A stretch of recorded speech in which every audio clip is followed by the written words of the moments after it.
गीता विवेचनकर्ता संयोजक श्री शेखर साहब और गीता प्रेमी सभी बंधुओं को हार्दिक अभिनंदन और नमन। मैं सबसे पहले गीता की वंदना प्रस्तुत कर रहा हूँ। ओम जय गीता माता, ओम जय गीता माता, अखिल विश्व की त्राता, सुख संपत्ति दाता, वेद ब्रह्म की वाणी, ज्ञानामृत धारा, प्रथम सूर्य ने तुझे हृदय कमल धारा, पुनः इक्ष्वाकु ऋषियों ने माना, जन का दिख तुझको समाना, तू अव्यय अविनाशी सतचित आनंदा, तेरा रूप अलौकिक शानंदा, तू दुर्गा तू लक्ष्मी तू ही सरस्वती, तेरी शरण जो आते वे पाते सुनती, तू नदियों में गंगा, सतियों में सीता, मंत्रों में गायत्री, ग्रंथों में गीता, शौर्य धैर्य समदम तू शिकार ही गीते, तेरा ही अमृत पे अर्जुन रण जीते, ब्रह्मानंद विनय मातु कृपा करिए, प्रदेश धर्म की भक्ति हमें दीजिए। इसके बाद मधुसूदन सरस्वती का गीता ध्यानम। ओम पार्थाय प्रतिबोधतां भगवते नारायणेन स्वयं व्यासेन गृहीता पुराण मुनिना मध्ये महाभारतम अद्वैतावर्षिणी भगवती अष्टादशाध्यायिनी ममत्वानुसदधामि भगवद्गीते देशनम्।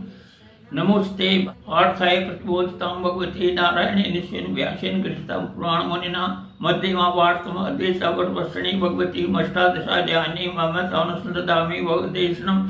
नमोस्तुते व्यास विशाल बुद्धे फुलारविंदय पत्र नेत्र येन पाठ पूर्ण प्रदानितो ज्ञानमय प्रदीप प्रपन्न परिजाताय तो त्रिवेत्र कपाणिये ज्ञान मुद्राय कृष्णाय गीतामृतदुहे नमः। वासुदेव सुतं देवं कंसचाणूरमर्दनं देवकी परमानंदं कृष्णं वंदे जगद्गुरुं। भीष्म द्रोण तटाकांधारनीलोत्पलाशल्य ग्राची कृपेण वेलाकुला अश्वत्थाम विकर्ण घोर मकरा दुर्योधना वर्तनी श्रोत्रिय नखल पांडवै रण नदी के वर्त के स्व पाराशरे वच सरोजमंगलम गीतार्थगंधोत्कटम नाना ख्यान केसरम हरि कथा संबोधन बोधम लोके संजन षटपदय हरय पे विमान बुधा भारत पंकजम कलिबल प्रधान से मूकम करोति वाचालम पंगलम के यत् कृपा तमम मध्ये परमानंद माधवम यम ब्रह्मा वनेन्द्रमर्तय दिव्य स्वेदय सांपद कर्मो निषदय गायन्ति यम सामगा ध्याना वच्चित गतिर् मनसां पश्यन्ति योगिनो यस्यान्तं न विदुषु सुरगुणा देवाय तस्मै नमः। गीता का ये मधुसूदन सरस्वती जी का बनाया हुआ गीता ध्यानम है। इसमें सारी भूमिका व्यास जी ने निभाई। व्यास कौन है? व्यास वैसे तो पदक होता है, किसी भी साहित्यकार या प्रकाशक को व्यास की पदवी दी जा सकती है, पर इन्होंने वेद बनाए तो वेद व्यास कहलाए।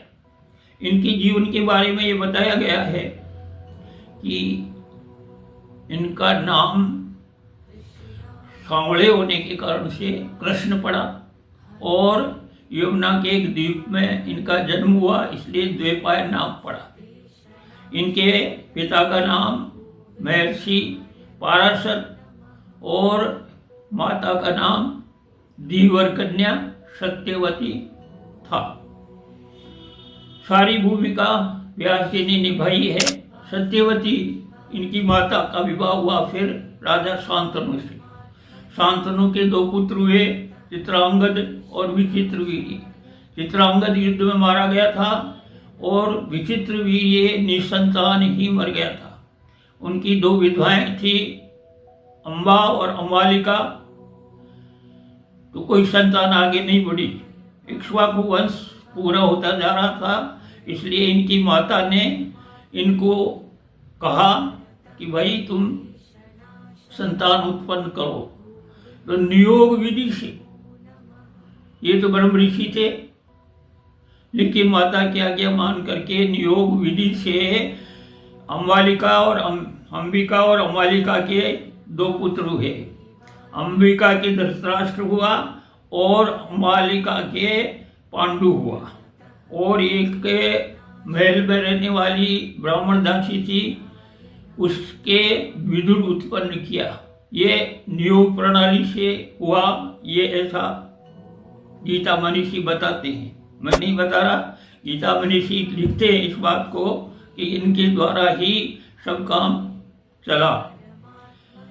आगे जा करके इन्होंने जो पदवी मिली वेद व्यास की, तो वेदों का सृजन किया और ब्रह्मसूत्र बनाए।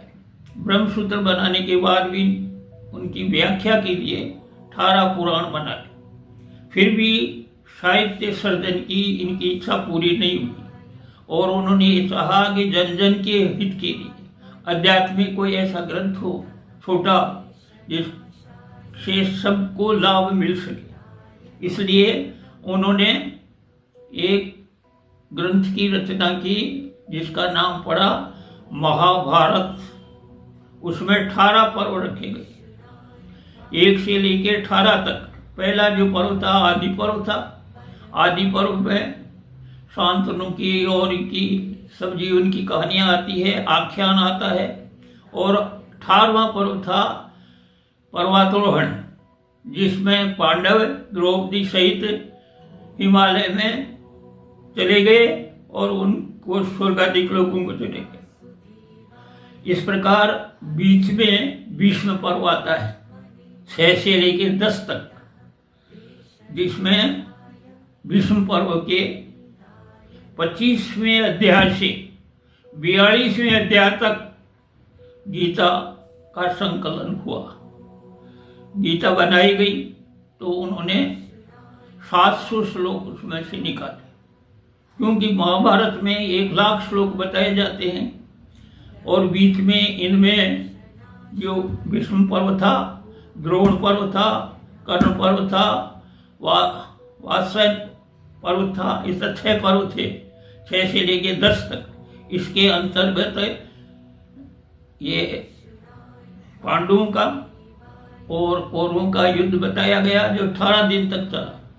18 दिन के अंदर सब कौरव मारे गए, केवल पांडव और उनका सारथी भगवान कृष्ण बने।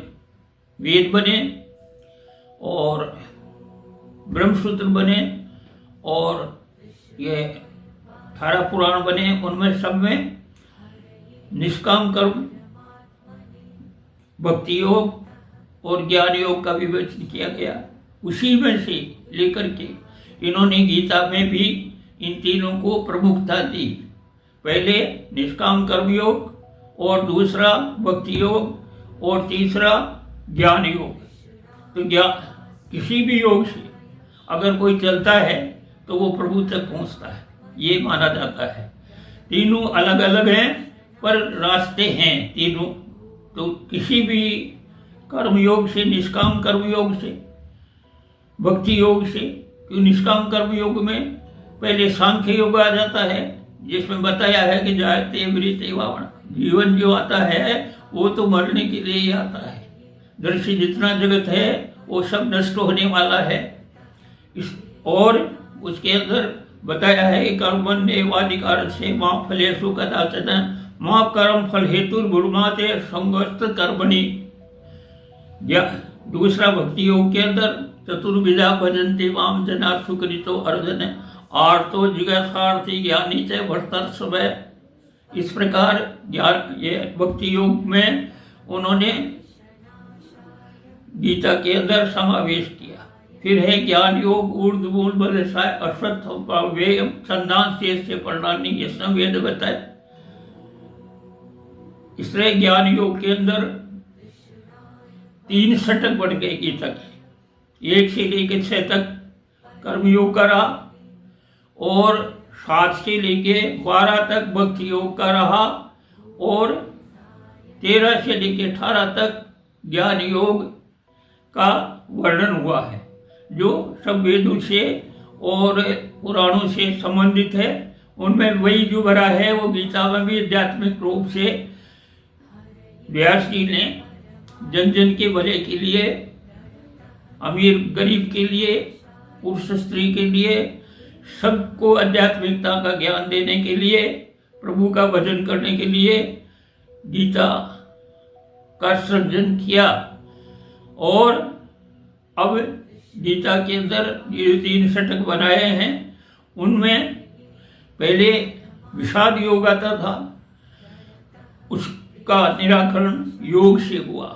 और वो योग सांसारिक तरफ न होकर के भगवान कृष्ण की तरफ हुआ। और पांडव अंत में जाकर के अर्जुन ने कहा कि अब मैं आपकी शरण आ गया हूँ, मेरा जो संशय था वो सब दूर हो गया है, अब आप जैसा कहेंगे वैसा मैं करूँगा। इस प्रकार गीता का सृजन हुआ।